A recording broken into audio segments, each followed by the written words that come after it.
Maharashtra B.Ed CET 2026 आणि ELCT 2026चं preparation करीत असणाऱ्या विद्यार्थ्यांसाठी आपण चालू घडामोडीची एक व्हिडिओ सिरीज सुरू केली आहे. या सिरीजमधील आजच्या व्हिडिओमध्ये आपण ऑक्टोबर महिन्यातील महत्त्वाचे करंट अफेअर्स आणि त्या करंट अफेअर्सवरती आधारित असणारे MCQ पाहणार आहोत. आणि हे MCQ डिस्कस करत असताना या करंट अफेअर्सचं बॅकग्राऊंड सुद्धा आपण डिस्कस करणार आहोत. तर हॅलो विद्यार्थी मित्रांनो, मी तुमचा एज्युकेटर अरविंद आणि तुमचं स्वागत आहे ग्लोबल ऑनलाईनमध्ये. मित्रांनो, महाराष्ट्र बीएड सीईटी आणि ELCT 2026 साठी असणारी लाईव्ह बॅच ग्लोबल ऑनलाईनमध्ये आम्ही 17 नोव्हेंबरपासून सुरू करत आहोत. या बॅचमध्ये तुम्हाला डेली लाईव्ह क्लासेस दिले जातात. इन केस तुम्हाला हे लाईव्ह क्लासेस अटेंड करणं पॉसिबल नसेल तर हेच रेकॉर्डेड फॉर्ममध्ये सुद्धा अवेलेबल असतात. संपूर्ण अभ्यासक्रमाच्या नोट्स असतील, 50 पेक्षा अधिक मॉक टेस्ट आणि 2000 पेक्षा अधिक MCQ सुद्धा तुम्हाला या बॅचमध्ये दिले जातील.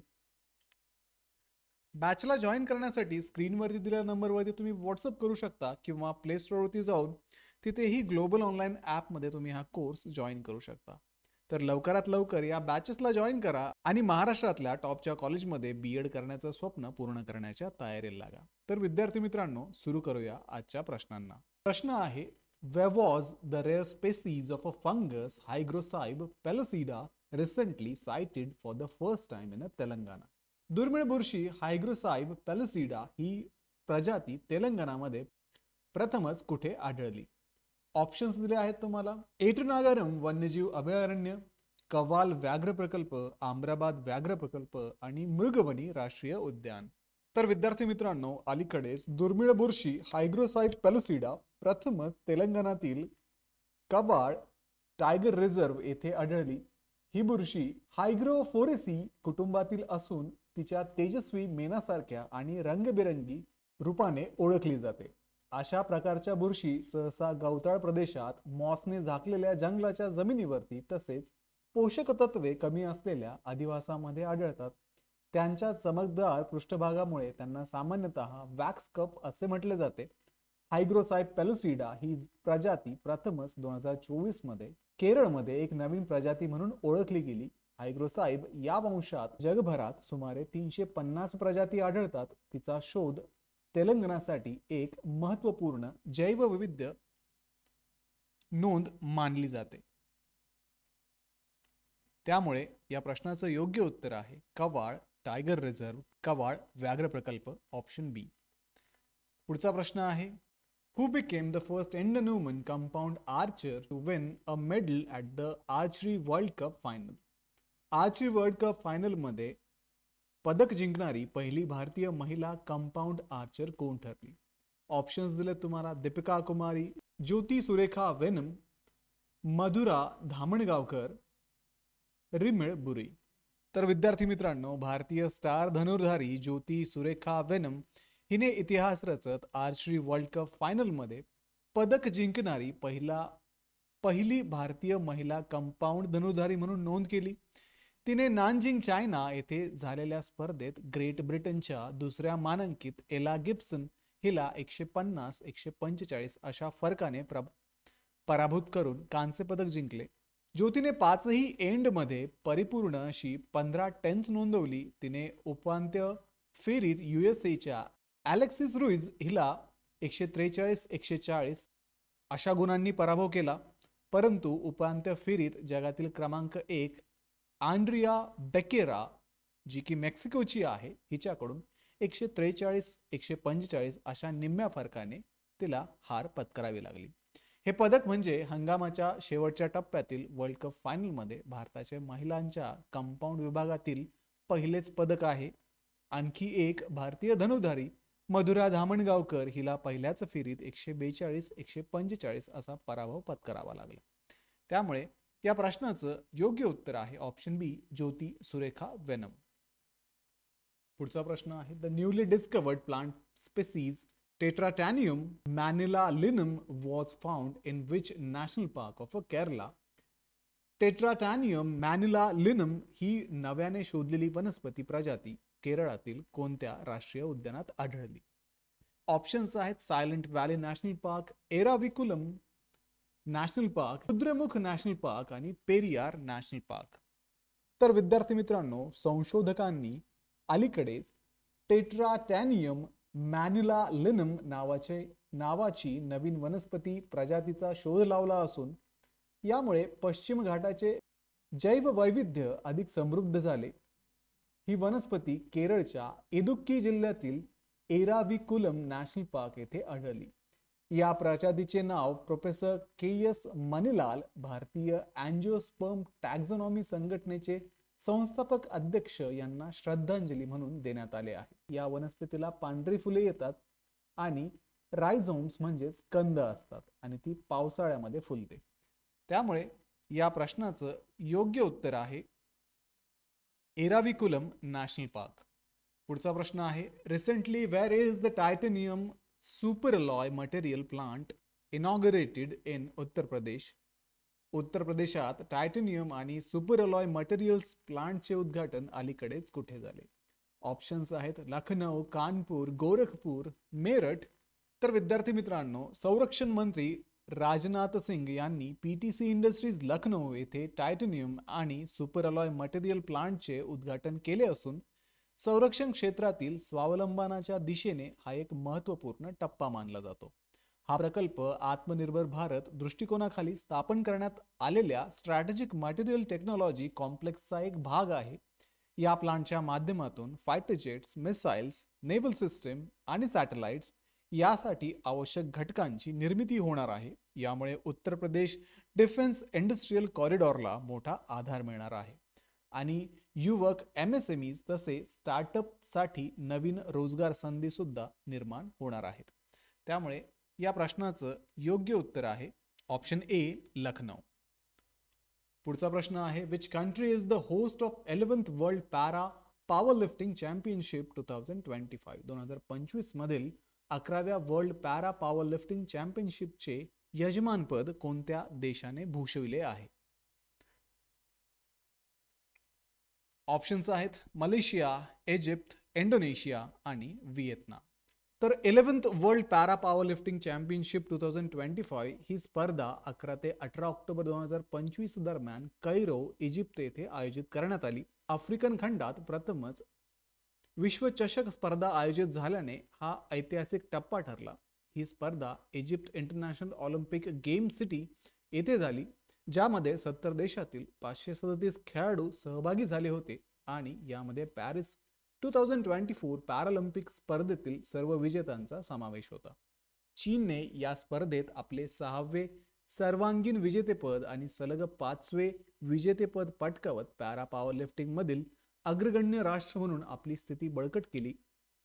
भारताच्या जॉबी मॅथ्यू यांनी 65 kg लीजंड गटात कांस्य पदक जिंकले. त्यांनी एकूण 300 kg इतके वजन उचलले.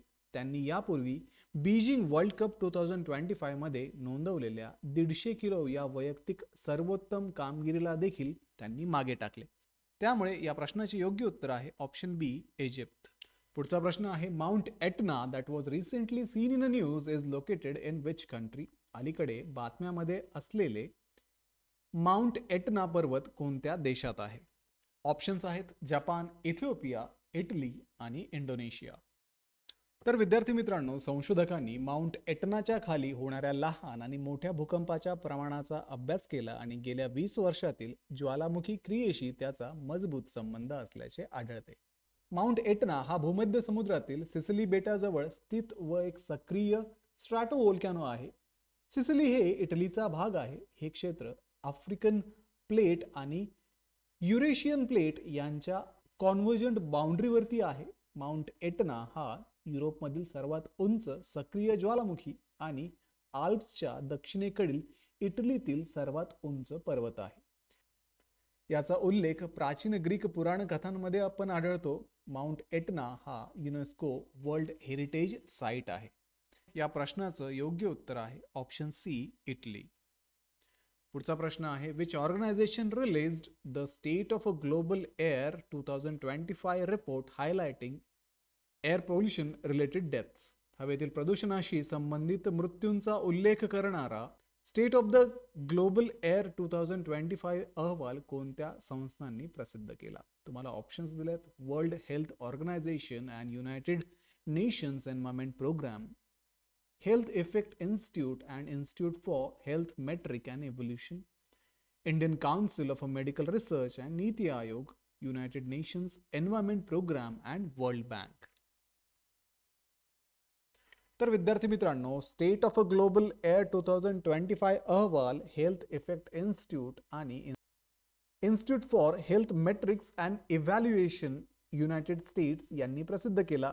या अहवालानुसार 2023 मध्ये भारतात हवा प्रदूषणाशी संबंधित आजारामुळे 2 दशलक्ष लोकांचा मृत्यू झाला, जो 2000 मधील 1.4 दशलक्ष मृत्यूंच्या तुलनेत 43% वाढलेला आहे. या मृत्यूंपैकी सुमारे 89% मृत्यू नॉन कम्युनिकेबल डिसीजेस जसे की हृदयरोग, फुफ्फुसाचा कर्करोग, मधुमेह आणि स्मृतिभ्रंश यामुळे झाले.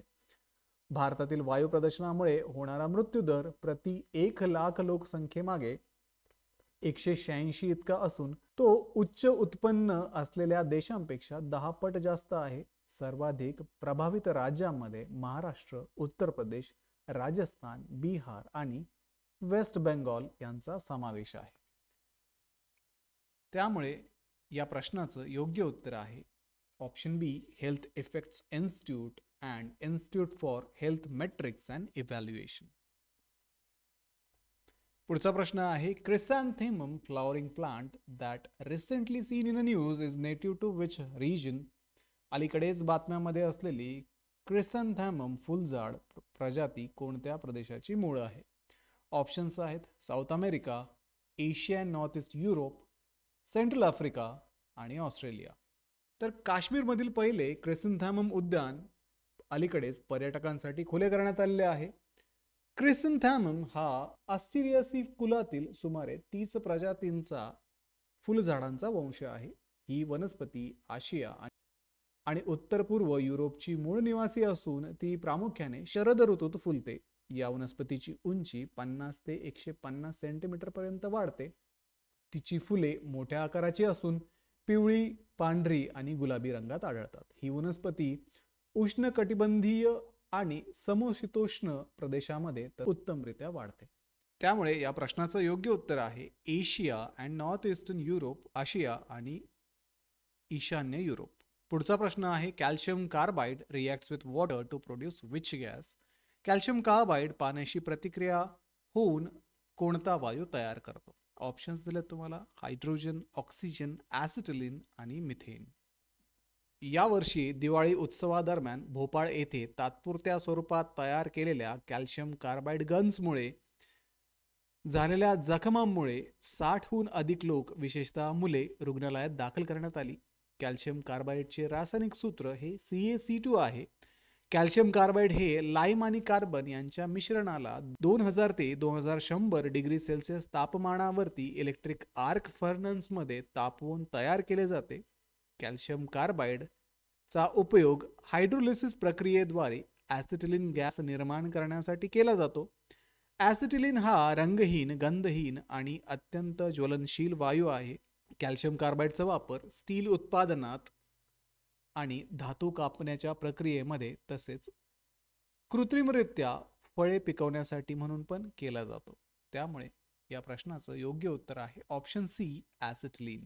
Project Arunank is the initiative of which organisation. Project Arunank ही योजना कोणत्या संस्थेची आहे? ऑप्शन्स आहेत national highway authority of India, Indian space research organisation, defence research and development organisation, border roads organisation, BRO. तर विद्यार्थी मित्रांनो, बॉर्डर रोड्स ऑर्गनायझेशनच्या प्रोजेक्ट अरुणांकने अलीकडेच आपला 18वा रेझिंग डे साजरा केला. हा प्रकल्प 2008 पासून अरुणाचल प्रदेश राज्यात राबवला जात आहे. या प्रकल्पाचे नाव अरुणाचल प्रदेश या राज्यावरून ठेवण्यात आलेले आहे. या प्रकल्पाचा मुख्य उद्देश म्हणजे दुर्गम दऱ्या आणि अग्रभागी असलेल्या सीमावर्ती भागांना महत्त्वपूर्ण रस्ते संपर्क उपलब्ध करून देणे तसेच सशस्त्र दलांच्या गरजा पूर्ण करणे असा आहे. या प्रकल्पात टिकाऊ व शाश्वत रस्ते निर्माण करण्यासाठी स्टील स्लॅग, कटन कव्हर टनेल्स, जिओसेल्स, प्लास्टिक शीट्स आणि गॅबियन वॉल्स यासारख्या अत्याधुनिक आणि नाविन्यपूर्ण तंत्रज्ञानाचा वापर केला जातो. हा प्रकल्प कुरुंकुमे जिल्ह्यातील दुर्गम भागामध्ये सामाजिक आर्थिक विकासाला चालना देतो आणि रणनीतिक संपर्क मजबूत करण्यासाठी महत्वाची मदत करतो. त्यामुळे या प्रश्नाचं योग्य उत्तर आहे बॉर्डर रोड्स ऑर्गनायझेशन BRO. तर विद्यार्थी मित्रांनो, हे होते महाराष्ट्र BEd CET आणि ELCT 2026 साठी महत्त्वाचे असणारे असे करंट अफेअर्स आणि त्यावरती आधारित MCQ. तर व्हिडिओला लाईक करा, तुमच्या मित्रांना हा व्हिडिओ शेअर करा, ग्लोबल ऑनलाईनला सबस्क्राईब करा आणि सोबतच आमची जी बॅच 17 नोव्हेंबरपासून सुरू होत आहे त्या बॅचला जॉईन करण्यासाठी स्क्रीनवरती दिलेल्या नंबरवरती व्हॉट्सअप करा आणि महाराष्ट्रातल्या टॉपच्या कॉलेजमध्ये ॲडमिशन घेण्याचं स्वप्न पूर्ण करण्याच्या तयारीला लागा. तर भेटूया पुढच्या व्हिडिओमध्ये. तोपर्यंत एक्झामचं प्रिपरेशन सुरूच ठेवा. थँक्यू.